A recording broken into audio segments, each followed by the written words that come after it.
कुल मिलाकर के अब प्रश्न सुखू सरकार का नहीं है।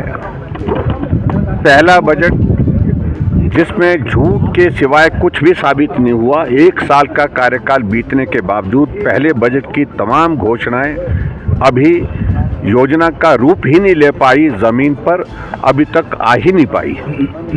और उसके बाद दूसरा बजट अभी जो हाल ही में प्रस्तुत किया है, उसमें अधिकांश वही बातें जो पहले बजट में इन्होंने कही थी, उन्हीं बातों को रिपीट करने की कोशिश करके एक प्रयास किया है, फिर से वही झूठ की बातें की हैं।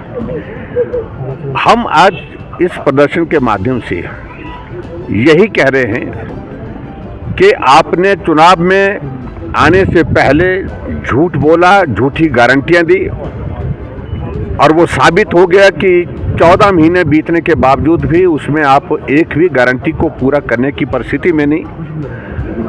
उसके बाद दूसरा झूठ जो पहला बजट दिया, उसमें भी आपने झूठ बोल करके लोगों को बहुत लोक लुभावनी बातों को कह करके गुमराह किया, और जमीन पर उसमें कुछ हुआ नहीं। और उसके बाद 1 साल का कार्यकाल बीत गया, लेकिन एक भी योजना उस बजट में से लागू नहीं हो पाई। उसके बाद जो दूसरा बजट अभी हाल में आया है, उसमें भी उसी प्रकार की परिस्थिति है। और इसलिए बजट सत्र चल रहा है, तो बजट सत्र के दौरान हमारा फोकस आज का प्रमुख रूप से इसी बात पर है, और कितना झूठ बोलोगे और कब तक झूठ बोलते रहोगे।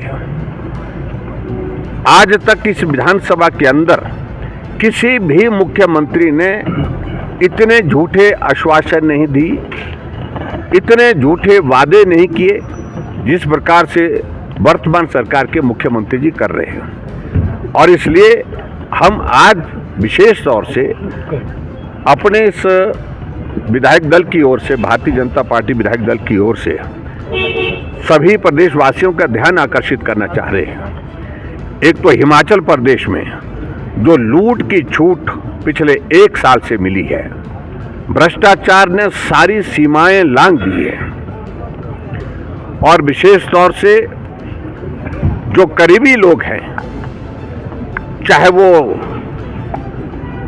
किसी भी पद पर है, चुनिंदा लोग जो है उस सारी इंडस्ट्री को इस तरह से तबाह करके गए, इंडस्ट्रियल सेक्टर को, कि इंडस्ट्री हिमाचल से नमस्ते करके बाहर निकल गई। और ऐसा नहीं है कि मुख्यमंत्री जी को जानकारी नहीं है,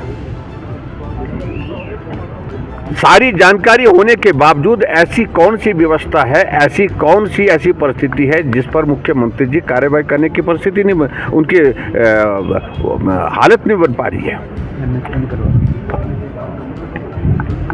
और ये सब लोग जो भी लोग हैं, प्रमुख रूप से मेरा इसमें कहना यह है कि ये लोग वो हैं जो मुख्यमंत्री जी के बहुत विश्वास के पात्र हैं और मुख्यमंत्री जी के बहुत करीब हैं। इसलिए हिमाचल प्रदेश में लूट की छूट नहीं दी जा सकती है, इस बात को लेकर के भारतीय जनता पार्टी का बड़ा स्पष्ट कहना है।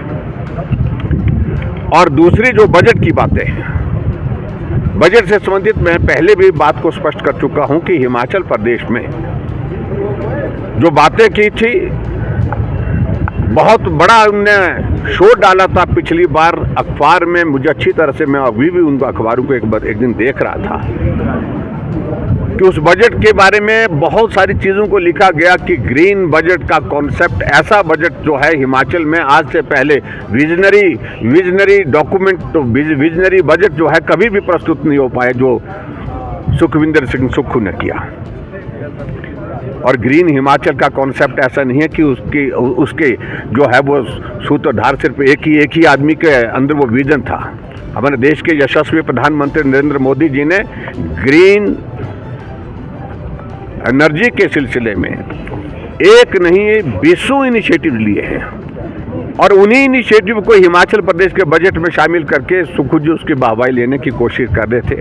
लेकिन आज प्रश्न होता है, कितनी ई बसेज खरीदी गई, कितने ई ट्रक खरीदे गए जो कहा था कि 50% की सब्सिडी के साथ हम खरीदवाएंगे, कितने लोगों को रोजगार दिया गया जो कहा था कि 30,000 नौजवानों को बजट में कहा था अपनी गारंटी में तो उन्होंने कहा था कि हिमाचल प्रदेश में कैबिनेट की पहली बैठक में 1 लाख नौकरियां निकाल दी जाएंगी और उसके बाद 5 साल में 5 लाख नौकरी दे दी जाएंगी।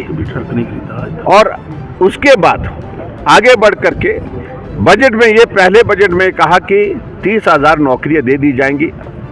जिन बच्चों ने नौकरियों के लिए एग्जाम दे रखे हैं, क्वालिफाई किए हैं, रिजल्ट नहीं निकला है अभी तक उनका, और उसके बाद वो रिजल्ट का इंतजार कर रहे हैं, 14 महीने बीत गए। आज प्रश्न पैदा होता है कि सभी बेरोजगार सड़कों पर हैं, आउटसोर्स वाले सड़कों पर हैं, कर्मचारी सड़कों पर हैं, पेंशनर सड़कों पर हैं,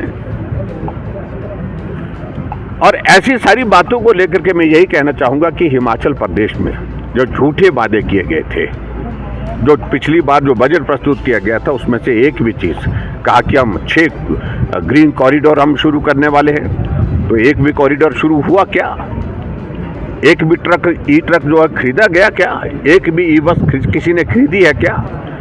इसलिए गुमराह करने के प्रयत्न जो है वो झूठ बोल करके जो किए हैं इनने सदन को भी और प्रदेश की जनता को भी, आज सारी बातें वो लोगों के सामने आ गई।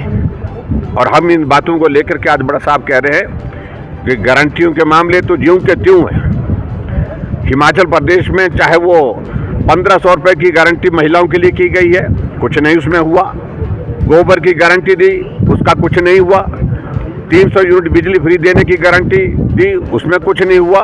नौजवानों के लिए कॉर्पोरेट फंड की जो है शुरुआत करेंगे, स्थापित करेंगे, उसके बाद उनको रोजगार के लिए माध्यम निकालेंगे, उसमें कुछ नहीं हुआ।